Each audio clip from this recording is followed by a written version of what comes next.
Magandang buhay guys sa ating lahat guys. So ayan guys, ready na po yung ano natin breakfast. At nag-ano lang tayo ngayong umaga guys, nag fried egg. Ayan. So 3 egg yan guys ang niluluto natin, pero isa lang ang ating kakainin kasi bawal madami. Ayan. At saka may ano tayo guys, may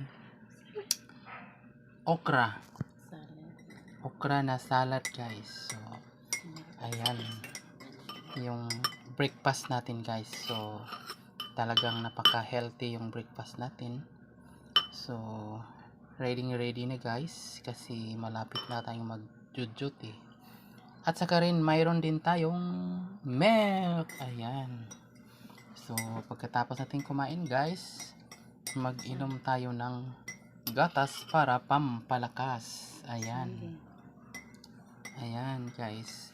So kunting rice lang kasi bawal maraming rice. Kasi pag maraming rice, so mataas yung sugar ng rice guys. So ayan, ready na ang breakfast natin. At saka may kunting saging. So ayan, after kumain tayo guys, so kailangan may panghimagas. So ayan.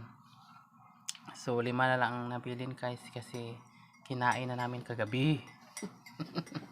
Mabuti na lang may natira pa guys na na saging para panghimagas sa breakfast. Ayan guys, yan lang po ang ating ulam ngayong umaga guys para makapag breakfast na tayo.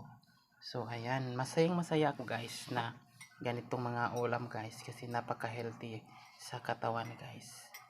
So yan lang po ang video natin ngayong umaga guys. Thank you for watching.